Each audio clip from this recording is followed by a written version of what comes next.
कहां गया 56 इंच का सीना? अरे भाई कहां गया सीना?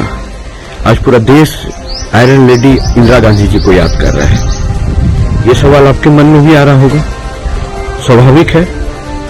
हर किसी के पोस्ट देख के लग रहा है, लोग को लग रहा है पता नहीं क्या हो गया, भारत कहां पीछे हट गया, ये मोदी जी कहां चले गए। तो भाई साहब, मोदी जी कहीं नहीं गए, मोदी जी यहीं है और देश मजबूत से भी यहीं खड़ा है। अब कुछ बातें आप गौर से सुनिएगा। पहलगाम हमले के बाद भारत की सेना ने वीरता दिखाते हुए आतंकी के 9 आतंकी अड्डे को ध्वस्त किया।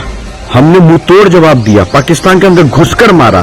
जवाब में बिलबिला के वो हम पे अटैक करने का प्रयास किया, जिसका जवाब हमने मजबूती से दिया, उसके सारे अटैक को फेल किया। लेकिन टूलकिट एक निकल कर आ गया भारत को कमजोर बताने के लिए, तो भारत झुक गया, भारत दब गया। तो ये टूलकिट से, ये फुलकिट वालों से मैं पूछना चाहता हूं कि 26/11 के बाद आप लोगों के मुंह में क्या फेविकॉल लगा हुआ था? 1993 के दंगे के बाद आप लोग के मुंह में फेविकॉल लगा हुआ था? सोनिया गांधी जी क्यों नहीं उस समय आकर कुछ कह रही थी? जब कांग्रेस के कार्यकाल में इतने हमले हुए तो भारत ने क्या एक्शन लिया? आज जब भी हमले हुए हैं मुंहतोड़ जवाब दिया गया है और पाकिस्तान को सबक सिखाया जा रहा है। उसके सैनिक भी मर रहे हैं, उसका आतंकी अड्डा भी ध्वस्त हो रहा है, इकोनॉमिकली भी क्रैश हो रहा है, रिसोर्सेज भी बंद हो रहे हैं। अब आप क्या चाहते हैं कि नक्शे से कोई तुरंत हट जाएगा? प्रैक्टिकली पॉसिबिलिटी पे भी हमें ध्यान देना चाहिए। और अगर इतिहास की बात करेंगे तो शिमला समझौता क्यों किया था इंदिरा गांधी ने? तस्कतैन का मामला क्यों आया था? क्यों पीओके दिया गया था? क्यों 1952 में Nehru Liaquat committee pact sign किया गया था? इन सारे सवालों पे कांग्रेसियों से पूछेंगे तो बैंकॉक भाग जाएंगे, लेकिन यहाँ पे ज्ञान देने के लिए पहुंच जाएंगे कि आज इंदिरा गांधी जी को मिस कर रहे। बेशक इंदिरा गांधी ने देश में कितनी इमरजेंसी लगाया था, तो इंदिरा गांधी को याद किया जाता है उस इमरजेंसी के लिए।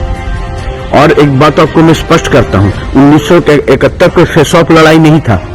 पाकिस्तान के अंदर हुए बगावत में भारतीय सेना ने उन्हें बैकअप दिया था।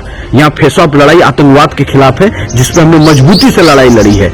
लेकिन वही है, हमें घर में बैठ के फिल्म देखना है, मजे लेना है, तो मजे दिलाने के लिए सरकार नहीं है। देश हित के लिए जो अच्छा होगा उसी के लिए सरकार है। और ये नेतृत्व इतना मजबूत है कि किसी के कहने पे नहीं झुकता है, लोगों को झुकाना जानता है। और जहां तक अमेरिका का संदर्भ दिया जा रहा है कि ट्रंप ने ये कहा, वो ने कहा, ये जनरल प्रोसेस है। उनके अधिकारी कहेंगे कि आप शांत हो जाए। भारत ने स्पष्ट कहा है, लड़ाई हमने शुरू नहीं की है, हम पे हमले हुए, हमने जवाब दिए। अगर अब उधर से हमले होंगे तो फिर हम जवाब देंगे।